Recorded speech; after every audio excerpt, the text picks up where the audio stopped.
సంవత్సరాల తరబడి government job కోసం వేచి చూస్తున్నారా? కేవలం 8 నెలల్లో మీ కల నెరవేర్చుకోండి. వెంటనే కింది నంబర్స్‌కి కాల్ చేయండి.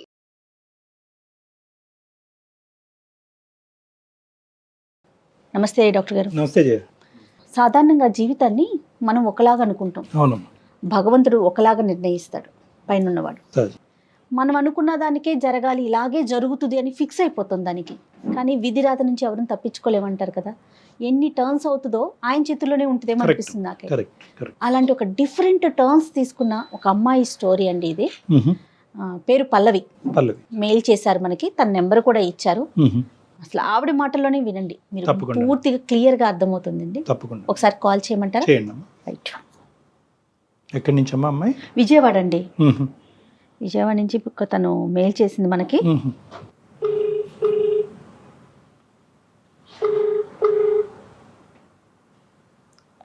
హలో హలో పల్లవి గారండి? అవునండి, మీరెవరు? నేను జయానండి, సుమన్ టీవీ నుంచి మాట్లాడుతున్నాను, అందమైన జీవితం ప్రోగ్రామ్ నుండి. నాతో పాటు డాక్టర్ కళ్యాణ్ చక్రవర్తి గారు కూడా ఉన్నారు. నమస్తే మ్యామ్. నమస్తే అండి. మీరు మాకు మెయిల్ పెట్టారు. సో అవునండి, ఆ మెయిల్ని నేను డాక్టర్ గారు ముందు ఉంచానండి. అయితే ఒకసారి మీతో మాట్లాడదాము అని చెప్పేసి కాల్ చేశాను. మీరు ఫ్రీగా ఉన్నారా? మాట్లాడొచ్చా? రైట్. డాక్టర్ గారితో ఒకసారి మాట్లాడండి. పల్లవి.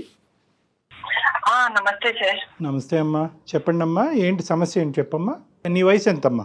30 అండి. 30 years. ఓకే, చెప్పమ్మా. నేను విజయవాడలో బీటెక్ చేశానండి. నేను జాబ్ సర్చింగ్ కోసం హైదరాబాద్ వెళ్ళాను ఒకసారి. ఓకే. నాకు అక్కడ ఒక అతను పరిచయం అయ్యాడు. అంటే అతనిది కూడా విజయవాడే. నేను అతను మెసేజ్ చేసుకుంటూ అలా హైదరాబాద్ లో ఒకసారి కలిసాం. ఇంకా సో మేము అలా మా పరిచయం ప్రేమగా మారింది. కొన్ని రోజులు అలా ప్రేమించుకున్నాం. మా లవ్ అలా కొంచెం బలపడింది. ఓకే. సో తను నేను ప్రేమించుకున్నాం, పెళ్లి చేసుకుందాము అని అనుకున్నాము. ఈ సమయంలో ఇంకా నేను జాబ్ సర్చింగ్ కోసమే వచ్చాను. తనకి జాబ్ లేదు. ఇంకా ఏం చేయాలో తెలియలేదు. ఎలా చేసుకోవాలి పెళ్లి, ఏంటి, తనకి జాబ్ లేదు అని చెప్పేసి నేను ఆలోచిస్తూ ఉన్నాను. ఓకే. సో ఇంకా నేను ఈ లోపల నాకు ఇంటి దగ్గర నుంచి అమ్మ వాళ్ళంతా కాల్ చేసేసి అక్కడ ఏం జాబ్ లేదు కదా, ఇక్కడికి వచ్చేసి ఇక్కడ జాబ్ చేసుకుంటూ అని చెప్పేసి ఫోర్స్ చేస్తున్నారు. వచ్చి అని చెప్పేసి కొంచెం నన్ను ప్రెజర్ చేస్తున్నారు రమ్మని. అదే అని చెప్పేసి నేను మళ్ళీ విజయవాడ వెళ్ళిపోయాను. అక్కడ ఒక ఫైనాన్స్ కంపెనీలో, నేను ఇన్సూరెన్స్ బేస్డ్ కంపెనీలో జాయిన్ అయ్యాను. జాయిన్ అయిన తర్వాత అక్కడ ఒక రోజు మా కంపెనీకి ఇన్సూరెన్స్ చేయించుకోవడానికి ఒక అతను వచ్చాడు. ఆర్మీ ట్రైనింగ్ కి వచ్చాడు అనమాట అతను. ఒక్క నిమిషం అమ్మా పల్లవి, ఫస్ట్ నీ మొదటి ప్రేమ గురించి చెప్పమ్మా. ఎంతకాలం ప్రేమించుకున్నారు? 4 years అయింది సార్. 4 years అయింది. 4 years పాటు ప్రేమించుకున్నారు. ప్రేమించుకున్నారు. Very good. తర్వాత మరి విజయవాడ వచ్చి ఎంతకాలం అయింది? ఆయన అంటే సార్ అక్కడే ఉండేది విజయవాడ. మేము మెసేజెస్ చేసుకున్నాము. మాకు ఒక ఆన్లైన్ లో పరిచయం అన్నమాట. ఓకే. అయితే ఇంకా మేము అక్కడ అలా పరిచయం అయ్యి ఇంకా హైదరాబాద్ కి తను కూడా ఉన్నాడని చెప్పేస్తే నేను అక్కడ జాబ్ సర్చింగ్ కి వెళ్ళాను. Okay okay. వెళ్ళి ఇంకా అక్కడే పరిచయం అయ్యాము. ఇంకా అక్కడే కలిసి చాలా ప్లేసెస్ తిరిగాము. ఓకే. సో బేసికలీ ఏంటంటేనమ్మా, మీకు అంతకు ముందే ఆన్లైన్ పరిచయం అన్నది ఉంది.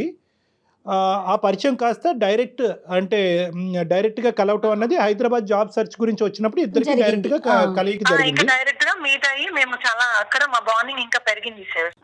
రైట్ అమ్మా, ఇప్పుడు బాగా అర్థమైంది. నీ తల్లిదండ్రులకి ఈ విషయం తెలియదు? ఇంట్లో తెలియదు సార్, ఇంకా నేను చెప్పలేదు. ఒకవేళ చెప్పినా కానీ జాబ్ లేదు, ఏం లేదు, ఇద్దరికి లేదు, ఎలా అని చెప్పేసి ఆలోచిస్తున్నాను నేను. నెక్స్ట్ విజయవాడ వచ్చిన తర్వాత ఇక్కడ ఫైనాన్స్ కంపెనీలో జాయిన్ అయ్యాను కదా. ఓకే. ఇక్కడ ఒక అతను ఇన్సూరెన్స్ చేయించుకోవడానికి ఆర్మీ వర్కర్ ఒక అతను వచ్చారు ఇక్కడ.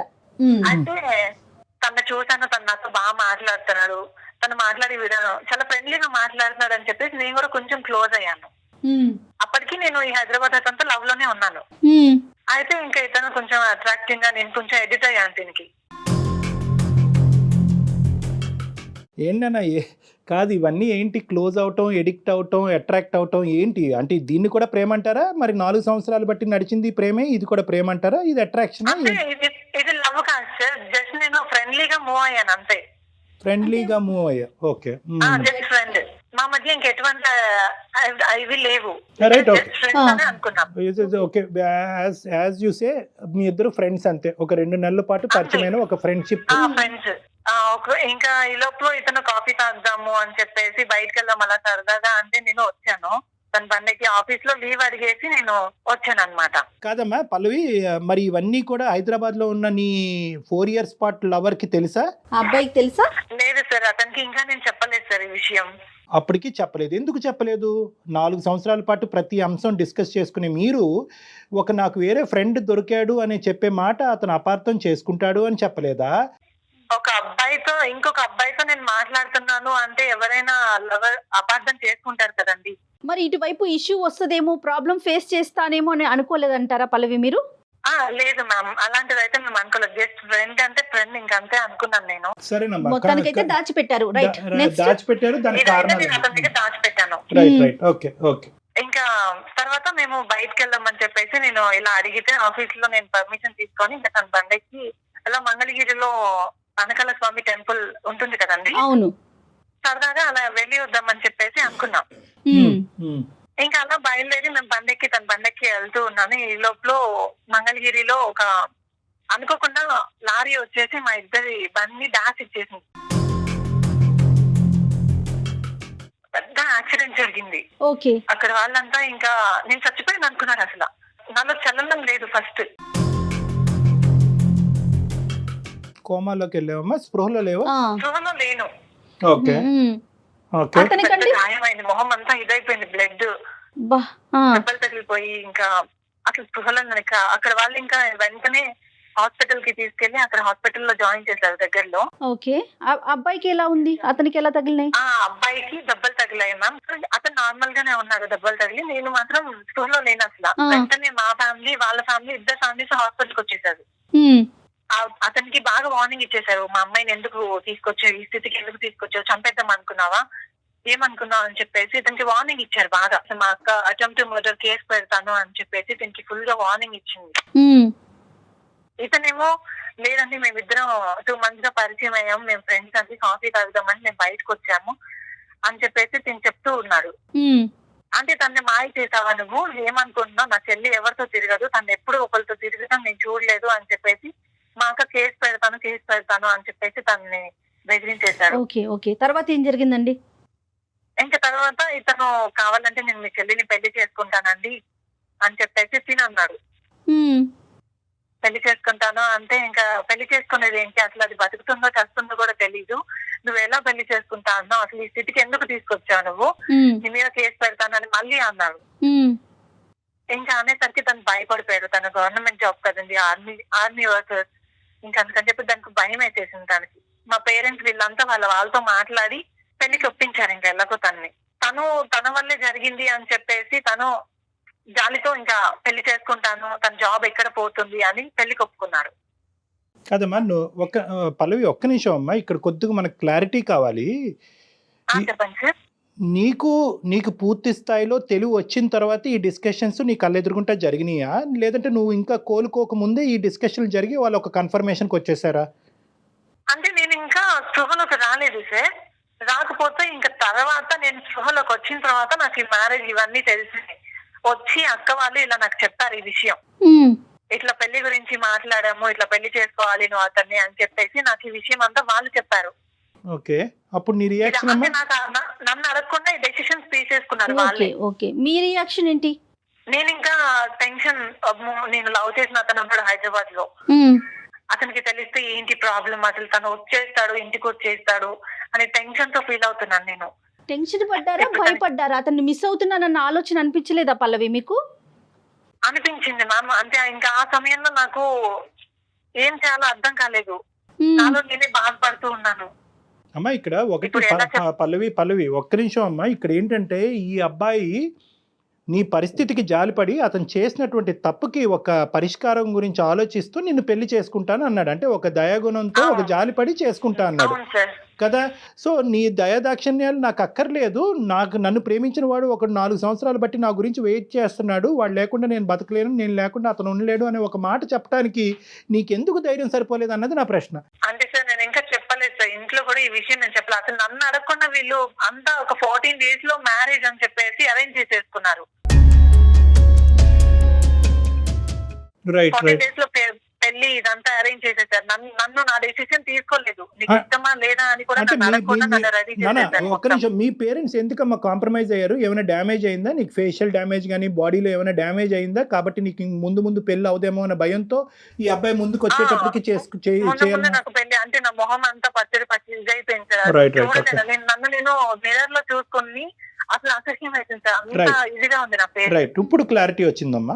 ఓకే, ఇంకా మొత్తం ఫేస్ అంతా ఇది అయిపోయి నన్ను నేను చూసుకోలేకపోయాను మిర్రర్ లో.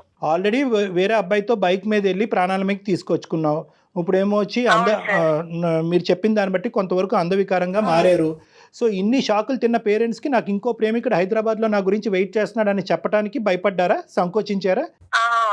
భయం వేసింది సార్. వాళ్ళకి చెప్పాలి అంటే నాకు ధైర్యం చాలలేదు. రైట్, చాలా కష్టం. ఓకే, కాల్ చేసి నేను చెప్పాను, ఇలా మా వాళ్ళు పెళ్లి సంబంధాలు చూస్తున్నారు, నాకు వేరే పెళ్లి కుదిరింది, నేను చేసుకుంటున్నాను అని చెప్పేసి తనకి చెప్పాను. తనకి ఏం మాట్లాడకుండా బాధతో ఇంకా అంతే నించొని ఉండిపోయాడు. అదే కదమ్మా, అలానే ఉండిపోయాడు నన్ను అదే disturb పల్లవి, చేయకుండా. అదే పల్లవి, ప్రేమించేటప్పుడు కొంతమంది అమ్మాయిలు అనొచ్చు, అబ్బాయిలు అనొచ్చు, ఇక్కడ ఏంటంటే తల్లిదండ్రులకి చెప్పడానికి ధైర్యం సరిపోదు కానీ 4 సంవత్సరాల పాటు ప్రేమించినటువంటి ప్రేమికుడు మనసు ఇరగ్గొట్టడానికి మాత్రం చెప్పడానికి ధైర్యం సరిపోద్దమ్మా. అసలు ఎక్కడ ఈ ఇంబ్యాలెన్స్? అంటే 4 years పాటు వాడిని లవ్ చేశారు, వాడు పిచ్చోడు లెక్క మిమ్మల్ని విజయవాడలో ఉద్యోగం చేసుకోవడానికి పంపించారు. మీరేమొచ్చి వేరే వ్యక్తి బైక్ ఎక్కి అటు ఇటు తిరగటానికి వెళ్ళి యాక్సిడెంట్ అయ్యి అతను ఒక దయాదాక్షిణ్యాలు ఇది కలిగినటువంటి వ్యక్తిలాగా నిన్ను పెళ్లి చేసుకుంటాను అని అనగానే నువ్వు తలూపావు, మీ తల్లిదండ్రులు కూడా తలూపారు. మరి అక్కడ అతను బక్రా అయిపోయాడు కదమ్మా. కాదు పల్లవి, మీరున్న సిచ్యువేషన్ కంటే మీ ఫేస్ ని కానీ మిమ్మల్ని కానీ చూసి ఈ హైదరాబాద్ అబ్బాయి మళ్ళీ యాక్సెప్ట్ చేయడు అనే ఆలోచన ఏమన్నా వచ్చిందా మీకు? అట్లా ఏమన్నా అనుకున్నారా? కదా నేను ఇలాగ అయ్యాను, నా పరిస్థితి. అంత పెద్ద ఇది జరిగిన తర్వాత ఇంకా తను నా ఫేస్ ఇలా అయిపోయింది, తను చేసుకుంటాడో లేదో నన్ను నేను కొంచెం వెనకడిగేసాను చెప్పడానికి ఈ విషయం. అది కాక మళ్ళీ ఇతనితో తిరిగింది చెప్పలేదు. ప్రేమ వేరు, అందం వేరు అమ్మా. Physical attraction is different from love. నేను ఇలా మారాను, మన ప్రేమ గొప్పదైతే కనుక నన్ను ముందుకొచ్చి పెళ్లి చేసుకో అంటే కనుక ఖచ్చితంగా ప్రేమించినటువంటి అబ్బాయి ముందుకొచ్చి అతను మీ ఇద్దరి మధ్యన ప్రేమ ఒక నిజమైనటువంటి ప్రేమ అయితే కనుక, బలమైనటువంటి ప్రేమ అయితే కనుక అందానికి దానికి సంబంధం లేదని చెప్పి ముందుకొచ్చి చేసుకుని ఉండేవాడు. You have come to A wrong assumption. Either accident వల్ల నువ్వు మెంటల్గా ఇంబ్యాలెన్స్ అయ్యావా, లేదంటే పేరెంట్స్ యొక్క ఇన్ఫ్లుయెన్స్ ప్రెషర్ వల్ల ఇంబ్యాలెన్స్ అయ్యావా, లేదంటే ఈ అందగాడు వల్ల ఇన్ఫ్లుయెన్స్ అయ్యావా? ఫస్ట్ నేను యాక్సిడెంట్ అయింది, దాని వల్ల నేను కొంచెం చెప్పలేకపోయాను తనకి నా ఫేస్ ఇది అయిపోయింది అని చెప్పేసి. అది ఇంకా పేరెంట్స్ కి నేను ఇతనితో లవ్ లో ఉన్నాను అని చెప్పడానికి నాకు ధైర్యం చాలలేదు ఆ క్షణం. ఇంకా నెక్స్ట్ మొత్తం నేను పెళ్లి 14 రోజుల్లో అనుకున్నారు, ముహూర్తం దగ్గర పడింది, పెళ్లి సమయం. ఇంకా పెళ్లి టయానికి కరెక్ట్ ఇంకొన్ని నేను పెళ్లి చేసుకోబోతాను అనగా నా ఫోన్ కి 150 మెసేజ్లు చేశాడు. అంటే మేము ఇద్దరం కలిసి ఎలా తిరిగాము, ఏంటి, ఎలా స్పెండ్ చేసాము, అవన్నీ నాకు గుర్తు చేస్తూ ఉన్నాడు బాధతో.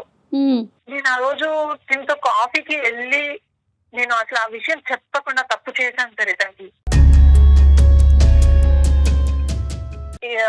మా అక్క వాళ్ళ పిల్లలు వాళ్ళ దగ్గర ఉంది అనమాట ఫోన్. ఓకే. ఇంకా అవన్నీ మా పేరెంట్స్, మా అక్క వాళ్ళంతా ఫోన్ తీసుకొని ఆ మెసేజెస్ అన్ని చదివారు. చదివి నన్ను వెంటనే రూమ్ లోకి తీసుకెళ్లిపోయి నాకు ఫుల్ గా వార్నింగ్ ఇచ్చారు, ఏంటి మెసేజ్లు ఏంటి. అప్పుడు తెలిసింది వాళ్ళకి నా లవ్ గురించి. అతని మెసేజ్లు చూసి ఇట్లా ఏంటి మెసేజ్లు పిచ్చి పిచ్చి వేషాలు చేస్తున్నావా, మర్యాదగా ఈ మెసేజ్లు అన్ని డిలీట్ చేసేసి ఇతను మ్యారేజ్ చేసుకోవాలని చెప్పేసి నన్ను వాళ్ళకి ఇంకో దారి లేదుగా. వీళ్ళంతా ఇంకా తిట్టేసి అతని నంబరు బ్లాక్ చేసేసి మెసేజెస్ డిలీట్ చేస్తే అంటే నంబర్ డిలీట్ చేసేసాను. దీనికి నేను సారీ అని చెప్పేసి మెసేజ్ ఇచ్చేసి నేను ఇంకా పెళ్లి చేసేసుకున్నాను ఇతన్ని. తప్పలేదు ఆ పరిస్థితిలో. ఇతన్ని పెళ్లి చేసుకోవడం ఏమో నాకు ఇష్టం లేదు. పెళ్లి అయిపోయింది, నాకు ప్రెసెంట్ ఒక చిన్న పాప కూడా ఉంది. ఇప్పుడు నా ఊహలో లేని వాడితో నేను సెటిల్ అవ్వాల్సి వచ్చింది.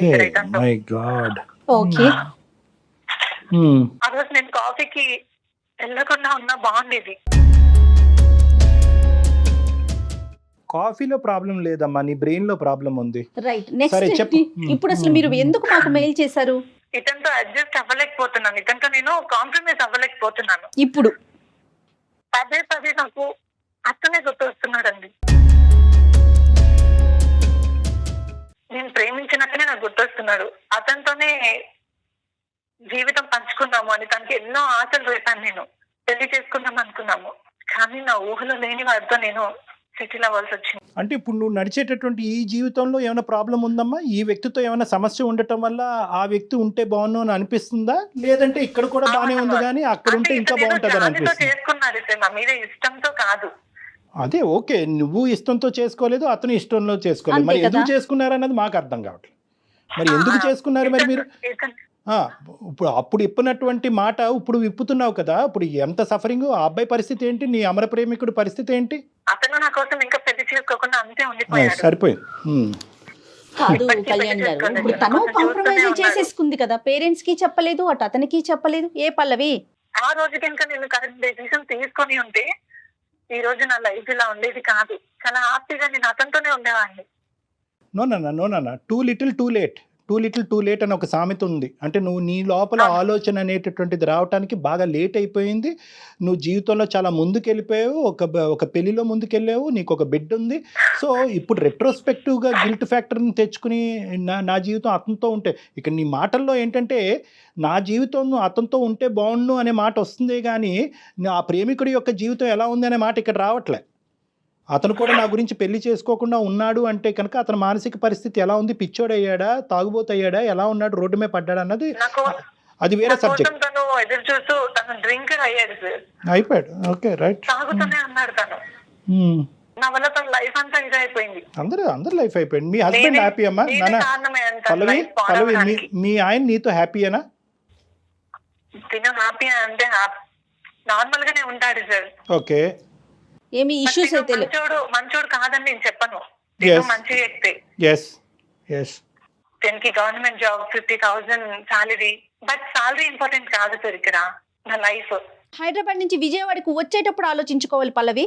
ఒక బిడ్డకి తల్లయినాక కాదమ్మా, ఒక బిడ్డకి తల్లయ్యి మీ జీవితం ముందుకు వెళ్ళిపోయాక వెనక్కి తిరిగి చూసుకుంటానంటున్నారు. జీతం ముఖ్యం కాదని ఇప్పుడు చెప్తున్నారు మీరు డైలాగులు కాదా? అంటే మీరే చెప్పండి సార్, డాక్టర్ గారు. ఏ మనిషి అయినా తనకి మనసుకు నచ్చిన వాడితోనే ఉండాలి అనుకుంటుంది కదా. అబ్సల్యూట్లీ అమ్మా. ఎప్పుడైతే కనుక నువ్వు ఒక అబ్బాయిని ప్రేమించావో, ఆ అబ్బాయితో కలిసి ప్రయాణం చేయాలని మీరిద్దరు నిర్ణయించుకున్నారో, విజయవాడ వరకు వచ్చి నువ్వు మళ్ళీ తిరిగి విజయవాడ వచ్చేంత వరకు కథంతా కూడా చాలా బాగుంది. కానీ ఎక్కడ ప్రాబ్లం వచ్చింది అంటే కనుక, ఎక్కడైతే నువ్వు జీవితంలో కీలకమైనటువంటి స్టెప్ తీసుకోవాలో, నచ్చిన వాడితో ఉండాలి అనేటటువంటి నీ ఆలోచన అక్కడితో ఆగిపోయింది, విజయవాడతో ఆగిపోయింది. ఎప్పుడైతే ఇంకో నచ్చిన వాడు వచ్చాడో అప్పుడు నువ్వు 2 పడవల్లో కాలేసి ప్రయాణం మొదలు పెట్టావు. నువ్వు పూర్తిగా కాన్షియస్ వచ్చిన తర్వాత, నీ కళ్ళెదురుగుంటే డిస్కషన్స్ జరిగిన తర్వాత కూడా ఉద్యోగం ఉన్నవాడు, జీతం తెచ్చేవాడు అనేటటువంటి ఉచ్చులోకి నువ్వు కూడా అట్రాక్ట్ అయ్యావు. అందం, పొడవు, హైటు అనేటటువంటి దాని గురించి కూడా నువ్వు అట్రాక్ట్ అయ్యావు. దాంతో పాటు తల్లిదండ్రికి ఇంకో బ్రేకింగ్ న్యూస్ చెప్తే కనుక వీళ్ళ మనసు ఎలా విరిగిపోతుంది అనే డబుల్ ఆలోచన వల్ల నువ్వు ఆ ప్రేమించినటువంటి వ్యక్తిని పక్కన పెట్టి ఇతన్ని పెళ్లి చేసుకున్నావు. ఇది యాక్చువల్ స్టోరీ. కానీ ఈరోజు బహుశా నీ జీవితం ఈ పెళ్లి చేసుకునేటువంటి వ్యక్తితో నువ్వు ఆలోచించినటువంటి విధంగా, నువ్వు అనుకున్నటువంటి విధంగా ఇక్కడ కూడా సాఫీగా అయ్యి ఉంటే కనుక ఈరోజు నువ్వు మాకు ఫోన్ చేసి ఉండేదాను కాదు. కానీ ఎప్పుడైతే కనుక నువ్వు చిత్రీకరించినటువంటి, నువ్వు ప్లాన్ చేసుకున్నటువంటి ఒక జీవితాన్ని ఇక్కడ ఎగ్జాక్ట్గా ఆ పజిల్లో మొక్కలాగా ఇక్కడ ఫిట్ అవ్వలేదని నీకు అనిపించిందో, ఇప్పుడు నువ్వు మళ్ళీ మాకు ఫోన్ చేసి, సార్ అదైతే బాగుండేది, నేను కాఫీ తాగటానికి అనవసరంగా బయటకు వెళ్ళి వీడితో లింక్ అయ్యాను, వీడు కాకుండా వాడైతే బాగుండేది అని చెప్పి ఎప్పుడైతే నువ్వు ఇప్పుడు ఈ రెండింటి మధ్య తూకం వేయటం మొదలుపెట్టావు. సో ఈరోజు మాకు నీ సైడ్ నువ్వు అన్న పాయింట్ ఎగ్జాక్ట్గా కరెక్ట్. ఏ ఆడపిల్లకైనా, ఏ అబ్బాయికైనా నచ్చినటువంటి వ్యక్తితో ప్రయాణం చేయాలని ఉంటుంది, కానీ నచ్చినటువంటి వ్యక్తితో ప్రయాణం చేయాలని. కానీ ఈ నచ్చటం, నచ్చకపోవటం అన్నది అంతా కూడా పెళ్లికి ముందు ఉండాలమ్మా. పెళ్లి తర్వాత, పిల్లల కన్నా తర్వాత కాదు. నేను మిస్ అయ్యాను సార్, ఒక దేవుడు లాంటి పర్సన్ ని మిస్ అయ్యాను. అలా ఆ రోజు నేను ఆ యాక్సిడెంట్ జరగటం ఏంటి, నా లైఫ్ మొత్తం ఆ యాక్సిడెంట్ తో మారిపోయింది. ఇక్కడ నేను ఇతను పెళ్లి చేసుకోవడం వల్ల అక్కడ అతను సుఖంగా లేడు, ఇక్కడ నేను సుఖంగా లేను. There is no point in crying over spilt milk. పొంగినటువంటి పాలు గురించి ఏడవటము, బాధపడటం అన్నది ఇప్పుడు కాదు. ఇప్పుడు జరగవలసినటువంటి అంశాలు చూసుకుందాం. ఇక్కడ ఇమోషన్స్తో, డెసిషన్స్తో కాదు, ప్రాక్టికల్గా రేషనల్ బ్రెయిన్తో ఆలోచించి డెసిషన్స్ తీసుకుందాం. డాక్టర్ గారు, పల్లవి తను ప్రేమించిన అబ్బాయి గురించే చెప్తోంది. తను పెళ్లి చేసుకున్న అతను ఒకతను ఉన్నాడు, తనకు పుట్టిన బిడ్డ ఒకటి ఉంది. ఆ విషయాలు ఆలోచించుకోలేకపోతుంది తను. ఇప్పుడు నీ భర్తకు తెలుసమ్మా పూర్తిగా మొత్తం అంశం అంతా కూడా? 4 సంవత్సరాల క్రితం ఆ అబ్బాయి ఉన్నాడు, ఈ కథ అంతా తెలుసా నీ భర్తకి? అతనికి ఇంకా తెలియదు సార్. రైట్, తెలియదు. నువ్వు ఈ మూడ్ స్టేట్లో ఉంటే కనుక తెలిసి తెలియని ఏదన్నా ఒక అన్ఫార్చునేట్ టైంలో మొత్తం కథ అంతా చెప్తావు, మొత్తం అంతా గుట్టు రెట్ అవుతుంది, మొత్తం అంతా స్పాయిల్ అయిపోతుంది, మొత్తం అంతా పాడవుద్దమ్మా. You have to look forward. నువ్వు ముందుకు వెళ్ళాలి అనేటటువంటి దానికి ఇప్పుడు నీకు ఉండేటటువంటి దారి ఒక్కటే దారి. అదేంటంటే కనుక అక్కడ ఉండేటటువంటి సంతోషం కంటే ఇక్కడ ఏ సంతోషం ఉంది అన్నది ఆలోచించుకోమ్మా. ఈ జీవితంలో పాజిటివ్ ఫ్యాక్టర్స్ లేకపోవటం కాదు, నువ్వు ఆ యాంగిల్లో ఆలోచించట్లేదు. ఇక్కడ కనిపించేటటువంటి అడ్జస్ట్ అవ్వలేకపోతున్నాను సార్, నాకు పదే తనే గుర్తొస్తూ నువ్వు గతాన్ని మర్చిపోవాలి. ఆ ప్రేమ ఇప్పుడు అయిపోయింది, దట్స్ ఎ పాస్ట్ స్టోరీ. దాని గురించి మాట్లాడుకోవటానికే ఉపయోగపడుతుంది. చేసిన తప్పులు ఇలా జరిగినాయా అనేటటువంటిది అవగాహన గురించి అది ఉపయోగపడుతుంది. కానీ మళ్ళీ పొరపాటుని ఈ డిప్రెషన్ వల్ల నువ్వు వెనకడికి వేసేవా, మొత్తం మళ్ళీ అందరి జీవితాలు నాశనం అవుతాయి. నలుగురు ఉన్నారు, ఇద్దరే కాదు, మీరు ఇద్దరిని కౌంట్ చేసుకోకండి. ఏ డెసిషన్ తీసుకోలేకపోతున్నాను. మీరు ఎలాంటి డెసిషన్ తీసుకోకూడదు పల్లవి, ఇప్పుడు తీసుకునే స్టేజ్ లో లేరు మీరు. ఆల్రెడీ కొన్ని గొప్ప డెసిషన్స్ తీసుకుని చాలా మందిని ఉచ్చులోకి లాగారమ్మా మీరు. మీ వైపు పూర్తి స్థాయి సానుభూతి కూడా ఉంది, కోపంగా కూడా ఉంది. ఇంకా ఫర్దర్గా మీరు డెసిషన్స్ తీసుకోవద్దు. మీరు డెసిషన్స్ తీసుకోకుండా ఉంటేనే మంచిది. ఎవరన్నా కూడా ఒక మెంటర్ లాంటి వాళ్ళని పెట్టుకోండి, ఒక మంచి స్నేహితురాలని కానీ స్నేహితుడు కానీ ఎవరొకరిని పెట్టుకుని వాళ్ళతో మాట్లాడి మీరు తీసుకునే నిర్ణయం కరెక్టా కాదా అన్నది క్షుణ్ణంగా మాట్లాడిన తర్వాత దయచేసి ఏ నిర్ణయం అన్నా తీసుకోండి. ఆ అబ్బాయితో పొరపాటున కాంటాక్ట్ వెళ్ళటం కానీ, మెసేజ్లు షేర్ చేసుకోవటం కానీ, బ్లాక్ చేసిన నంబర్ మళ్ళీ అన్బ్లాక్ చేయటం కానీ దయచేసి ఇలాంటి పొరపాట్లు మళ్ళీ చేయొద్దు. అయ్యుండొచ్చు, మరి మీది అది ట్రూ లవ్వేనమ్మా. ఇది కూడా ట్రూ పెళ్ళే కదా, ఇది కూడా ట్రూ బంధమే కదా. నీకు పుట్టినటువంటి బిడ్డ కూడా ట్రూయే కదా. ఇక్కడ ఫాల్స్ ఏ ఉంది? రైట్, ఇట్స్ టూ లేట్ నాన్న. జీవితంలో ముందుకు వెళ్ళిపోయావు, యూ హ్యావ్ కమ్ ఫార్వర్డ్. అన్నీ మనకు జీవితంలో అన్నీ ఇష్టమైనవే జరగవు, కొన్ని కష్టమైనవి కూడా తప్పక కొంతమంది గురించి, కొన్ని జీవితాల గురించి, కుటుంబం గురించి, సొసైటీ గురించి స్వీకరించాలి. అన్నీ నచ్చినవే రావమ్మా జీవితంలో. మనం తీసుకున్న నిర్ణయాల వల్ల కొన్ని కఠినమైనటువంటి జీవితాన్ని కూడా అనుభవించక తప్పదు. నేను చెప్పినట్టుగా నువ్వు ముందుకెళ్ళు, నీ లైఫ్ చాలా బాగుంటుంది. అయిపోయిందని తవ్వుకోకండి పదే. డాక్టర్ గారు అన్నట్లుగా ఎవరన్నా ఒక మెంటర్ని చూసుకోండి, మీతో చక్కగా మాట్లాడి మీ ఫీలింగ్స్ని షేర్ చేసుకునే వాళ్ళు ఉంటే కనుక దయచేసి వాళ్ళతో మాట్లాడుతూ మీ కొత్త లైఫ్ స్టార్ట్ అయిపోయిందండి, దీన్ని ఎలా టర్న్ చేయాలి, మీ పాపకి మంచి భవిష్యత్తుని ఎలా అందించాలి అంతవరకు ఆలోచించుకోండి. ఓకేనమ్మా? రైట్ పల్లవి? మీకేమీ ఇబ్బంది ఏమీ లేదు, మీ జీవితాన్ని ఏమి నాశనానికి ఏమీ వెళ్ళట్లేదు, మీరేమీ నరకయాతన ఏమీ అనుభవించట్లేదు, మీ జీవితం సుఖమంగానే ఉంది. నో మోసం పొరపాట్లు ఇవన్నీ మనం మాట్లాడేసుకున్నామమ్మా. నువ్వు చెప్పినటువంటి వర్జన్ బట్టి కొన్ని తప్పనటువంటి పరిస్థితుల్లో జీవితంలో ఒక దారిలోకి నీకు వెళ్ళావు. తల్లిదండ్రుల వల్ల భయం అవనియండి, యాక్సిడెంట్ అవనియండి, ఇంకోటి కారణాల వల్ల. ఓకే, ఆ టైం అప్పుడు నీకుండేటటువంటి సిచ్యువేషను నీకు కరెక్ట్ అనిపించింది, అతనికి రాంగ్ అనిపించవచ్చు. కానీ ముందుకు ప్రయాణం జరిగింది కాబట్టి ఆ ప్రయాణం ఇంకా అలా ముందుకు కొనసాగుతూనే ఉండాలి. ఓకే పల్లవి, ఇంకా మీకు ఏదైనా పర్సనల్గా మాట్లాడాలనిపిస్తే డాక్టర్ గారు మీకు టచ్లో ఉంటారండి. పర్సనల్గా మాట్లాడి కొన్ని రోజులు కొన్ని సెషన్స్ ఏమన్నా కూర్చుంటే మీ మైండ్ సెట్ ఏమన్నా నీకు ఇప్పుడు మాట్లాడిన దాంతో మీరు సాటిస్ఫై అవ్వకపోతే కనుక ఒక మళ్ళీ మనం కూర్చొని మాట్లాడదామమ్మా. Then you can come to a correct decision. Okay, right Pallavi, all the best అమ్మా. టేక్ కేర్, బాయ్ అమ్మా. ఇది రెండు వైపులు ఉంటుందమ్మా. అమ్మాయిల వైపు అబ్బాయిలు ఏంటంటే ప్రేమ పెళ్ళి అనేటటువంటిది ఎప్పుడు కూడా ఒక చాయిస్లా చూడకూడదు. అంటే నాకు చాయిస్ ఉంది కాబట్టి నాకు అక్కడికి వెళ్తే బాగుంటుందేమో, ఇక్కడికి తీసుకునేటప్పుడు ప్రేమించడంలో ఎటువంటి తప్పు లేదు. కానీ పెళ్ళికి సంబంధించినటువంటి నిర్ణయంలో మీ ప్రేమ ఎంత ఘాటుగా ఉంటుందో అంతే నిర్ణయం పెళ్లి వరకు కూడా తీసుకోవాలి. అంతే కీలకమైన నిర్ణయం పెళ్లి. ఇప్పుడు ఈ అమ్మాయి ఏంటంటే ప్రేమలో ఎక్కడ ప్రాబ్లం లేదమ్మా, కానీ పెళ్లి వరకు వచ్చేటప్పటికి ఆ decision making and process, this is the reason of lot of suicides. చాలా హత్యలు, ఆత్మహత్యలకి ప్రధానమైనటువంటి కారణం ఈ ఇండెసిసివ్నెస్సే, ఈ చంచలత్వమే. ప్రేమించినప్పుడు ఉండేటటువంటి బలము తల్లిదండ్రుల వరకు చెప్పడానికి ఉండదు, పెళ్లి చేసుకున్నప్పుడు ఉండదు. అప్పుడు తలంచి పెళ్లి చేసుకుంటారు. ఎందుకు పెళ్లి చేసుకున్నామని ఆ భగ్న ప్రేమికుడు అడిగేటప్పటికి తప్పక చేసుకున్నానని సింపుల్గా కొట్టి పారేస్తారు. మరి నా పరిస్థితి ఏంటి అంటే కనుక నేనేం చేయను అంటారు. సో దయచేసి ఈ ప్రేమ అనేటటువంటి సబ్జెక్ట్ని ప్రేమించినప్పుడు చాలా చాలా ఈజీగా ఒక ఎంజాయబుల్ ఫ్యాక్టర్గా తీసుకుంటారు. ఎప్పుడైతే పెద్దోళ్ళ వరకు వచ్చి చెప్పాలో అప్పుడు కాస్త షేకీ అయిపోతారు. సో ఈ అమ్మాయి చేస్తుంది అదే ప్రధానమైన తప్పిదంగా నాకు అనిపిస్తుంది. ఎగ్జాక్ట్లీ డాక్టర్ గారు, ఏదేమైనప్పుడు మనం అనుకున్నట్లు జరిగితే జీవితం ఎలా అవుతుందండి కదా? తను ముందుకెళ్ళి ఎలా మనకి ఎలా ఉంటే ముళ్ళుల్ని తీసుకుంటూ నడవాలి, కానీ మౌల్డ్ యువర్ లైఫ్ అమ్మ. జీవితాన్ని అలా మౌల్డ్ చేసుకుంటూ ముందుకెళ్ళటం ఒక్కటే ఈ అమ్మాయికి ఎగిరి గంతేసేలేం కదా. Right, thank you so much. Thank you Jaya garu. నమస్తే.